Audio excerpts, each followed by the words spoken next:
Hello, I'm glad you've joined us again today for continued study of the Gospel of Mark. Today we begin in chapter 2 in verse 18. It says, John's disciples and the Pharisees were fasting, and they came and said to him, Why do John's disciples and the disciples of the Pharisees fast, but your disciples do not fast? And Jesus said to them, While the bridegroom is with them, the attendants of the bridegroom do not fast, do they? So as long as they have the bridegroom with them, they cannot fast. But the days will come when the bridegroom is taken away from them, and they will fast in that day. No one sews a patch of unshrunk cloth on an old garment, otherwise the patch pulls away from it, the new from the old, and the worse tear results. And no one puts new wine into old wineskins, otherwise the wine will burst the skins, and the wine is lost, and the skins as well. But one puts new wine into fresh wineskins. Now, previous to this, Jesus has already offended the religious leaders by healing on the Sabbath and by forgiving sins and showing himself to be the Son of Man who has the authority to forgive sins. And he's offended them by his association with sinners. He ate and drank with them. But he has told them the reason he has come is not to call the righteous, but sinners. And now he angers them by his attitude toward their forms and their ceremonies, which were not wrong in and of themselves, but how they viewed them and how they bound on others was wrong. They'd come to view these things as the very essence of religion. They were upset. Jesus had claimed to be God, and yet his disciples didn't fast. Fasting to the Pharisees was a very prominent part of their religious system, where the law of God had only required one fast a year, and that was on the Day of Atonement, when they were to afflict themselves in preparation for the Day of Atonement and the offering of that sin year by year. The rabbis, however, had come to emphasize this as a point that made them very religious in keeping it, and the Pharisees would even boast of fasting twice a week.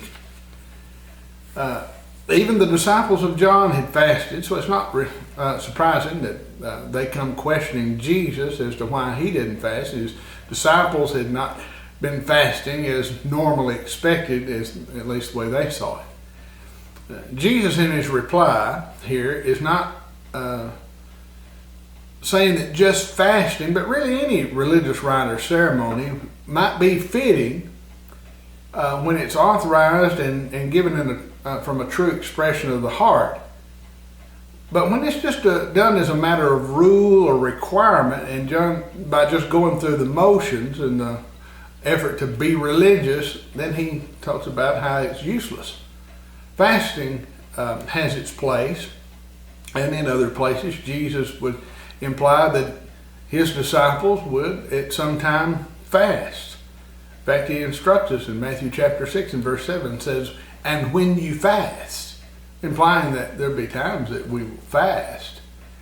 And he tells us how to do it. There in Matthew 6, he's talking about not putting on a show and looking gloomy and letting people know that you're fasting. Fasting is done as an expression toward God of humility and a time of prayer.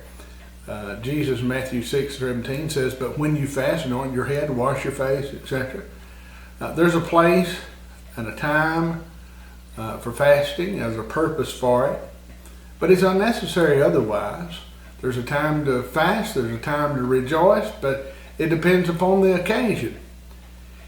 Jesus says here in verse 19, while the bridegroom is with them, the attendants of the bridegroom do not fast. So long as they have the bridegroom with them, he said they cannot fast. There'd be a time, there's appropriate time for fasting. For them, he said it would come when the bridegroom is taken away from them. He said in that day they'll fast. So in their hostility toward Jesus causes him no doubt to think about the approaching opposition, and he uses this in his answer to them. I think they missed the point. Later, even the disciples would see this clearly. But he talks about there would be a time for fasting, a time when the bridegroom, which he was the bridegroom, when he would come to suffer and eventually be taken away from them, there would be a time for fasting. But now, if they fasted, it'd just be something done in the idea of being religious, and would be empty in form and would be useless. Fasting, like all other things done for religious reasons, have their place if they're authorized, but only do they have significance when they are done with the right purpose from the heart. Just to do things, religious things, even though they may not be wrong in and of themselves, just to do them because of tradition and not do them from the heart, and to bind them on others when God has not bound them, is not only useless, but it's wrong. And this is the attitude that these Pharisees had. No doubt they didn't like his answer. This went against everything they believed. It went against their practices, anything that they had always believed and taught, and what they had been taught, and what they expected and bound on others. So they didn't like it. But Jesus' teaching was that of the gospel of God. Theirs was a perversion of the law of God. Jesus hadn't come to just add to the law. He'd come to fulfill the law. He'd come not just to add rules and regulations, but it came to explain the rules of the law and what they actually meant and what they pointed to, which the scribes and Pharisees had perverted by their teachings and their traditions. He came to establish a new covenant, to which the old covenant had only pointed to. And for him to add to an old system and it's just add to the minute restrictions on the people that already are oppressed by the traditions of men would have been just as foolish as trying to put a new patch on an old garment. He says in verse 21, no one sews a patch of unshrunk cloth on an old garment. He said otherwise the new pulls away from it and the worst tear results. No one puts new wine into old wineskins lest they burst the skins, he said. But not only would the wine be lost, but also the skins. But he said one puts new wine into new wineskins.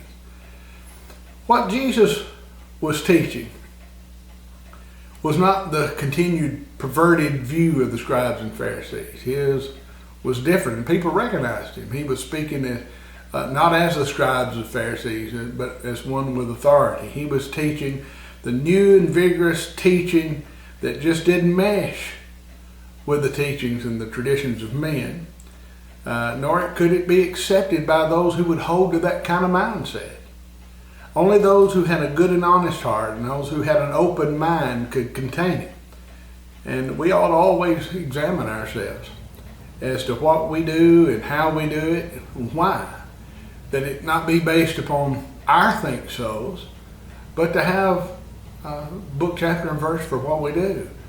Let it be based upon the Bible. Let us speak where the Bible speaks and be silent where the Bible is silent.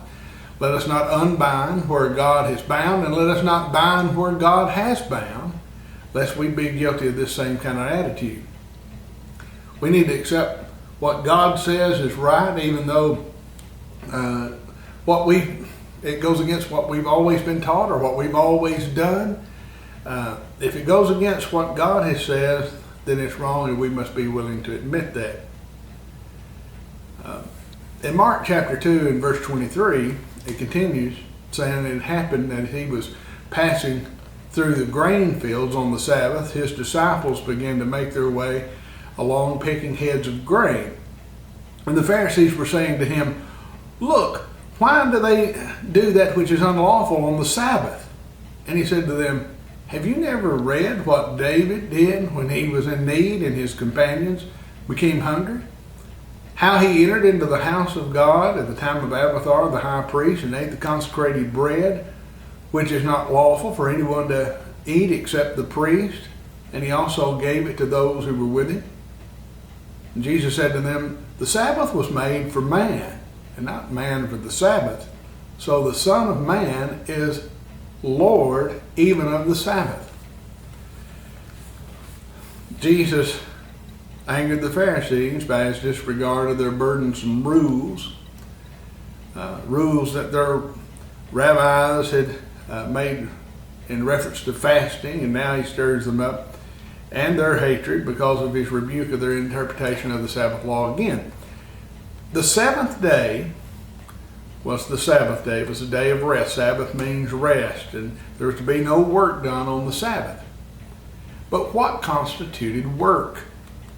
The rabbis had so narrowly restricted what was work in their interpretation of the law, to the point that it would prevent men from even providing the necessities for the welfare of mankind, even doing good and helpful things on the Sabbath.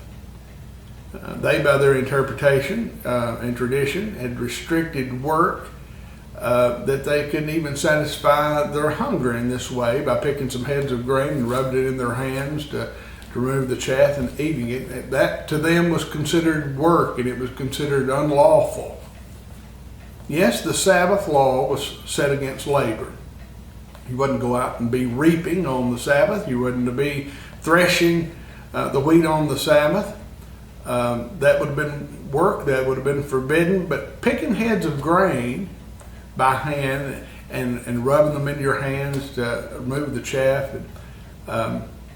Picking grain is not reaping, and rubbing some grains of wheat in your hand is not threshing, except in the minds of those who perverted the law, missed the whole point of the Sabbath.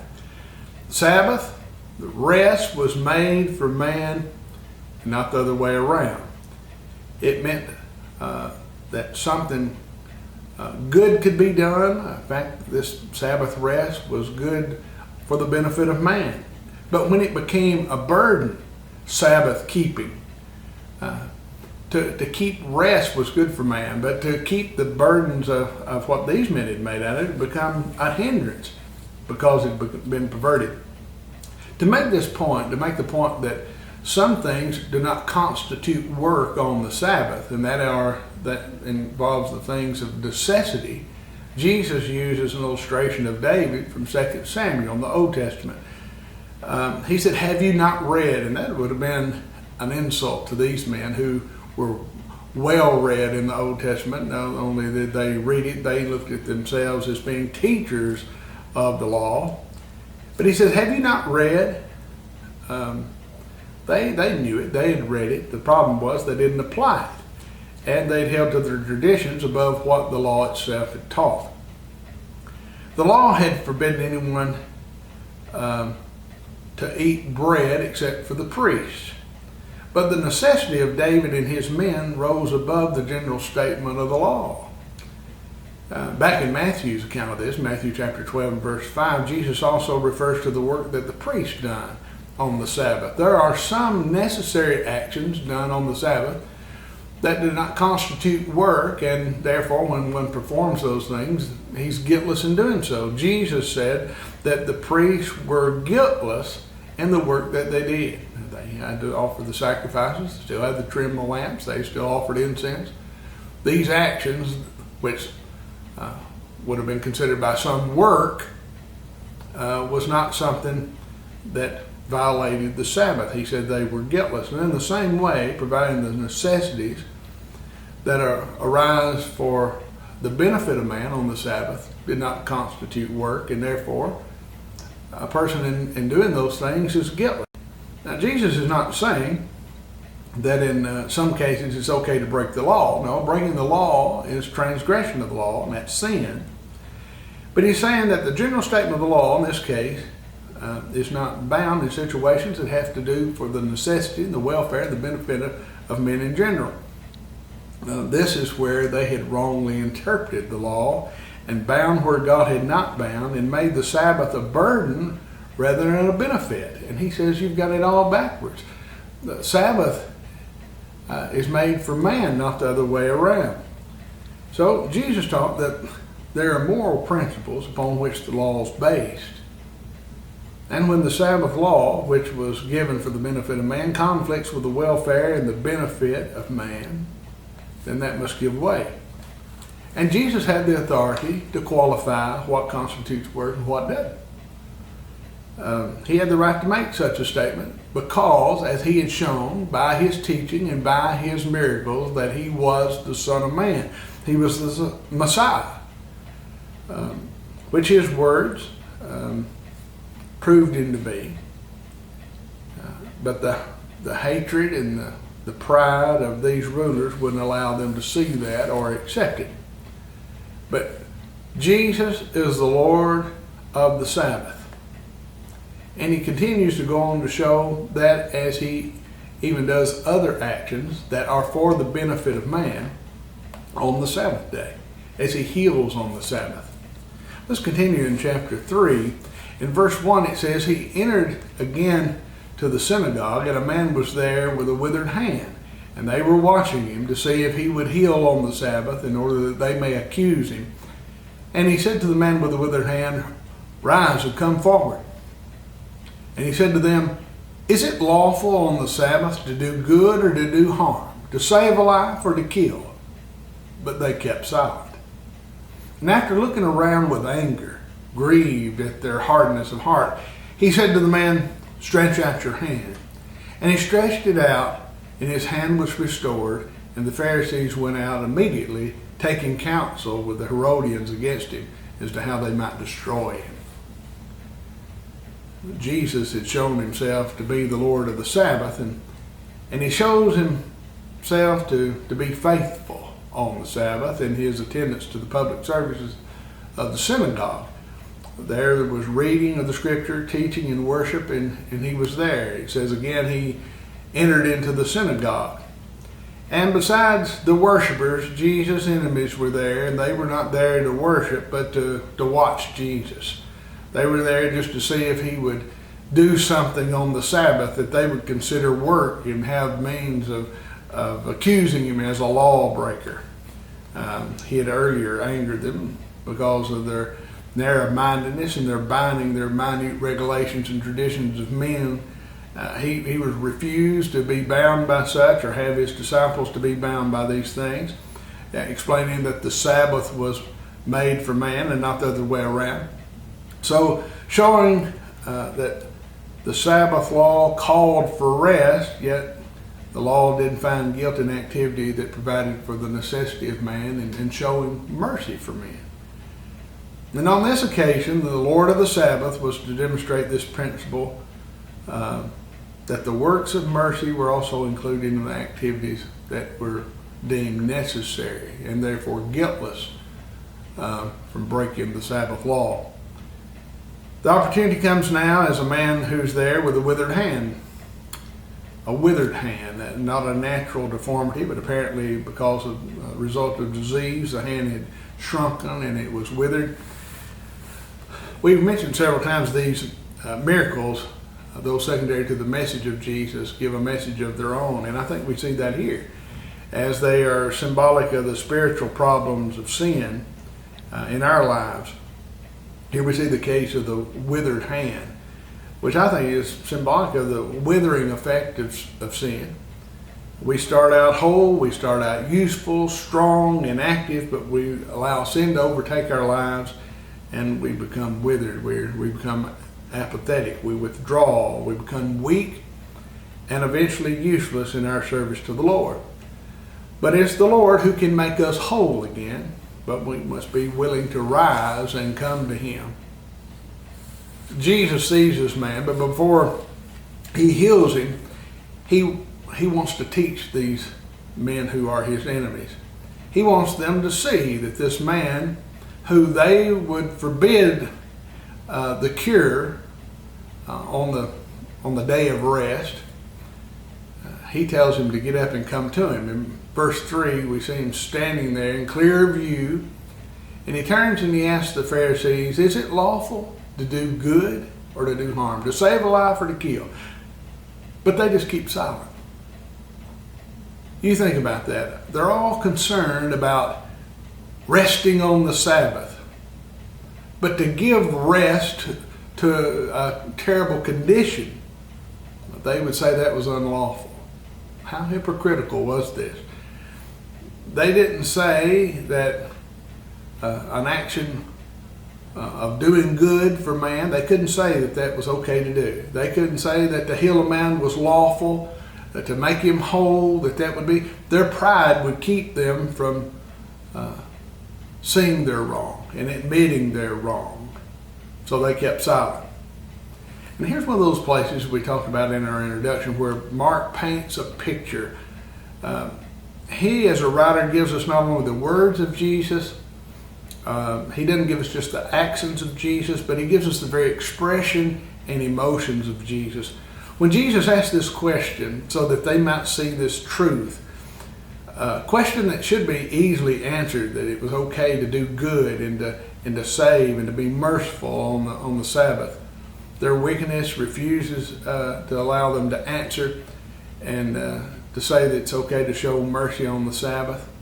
It just shows how extremely lawless they were in their attitude. But it says looking around with anger. Jesus, being grieved at their hardness of heart, he said, stretch out your hand, and he stretched it out, and it was restored. Jesus was angry. It's okay to be angry.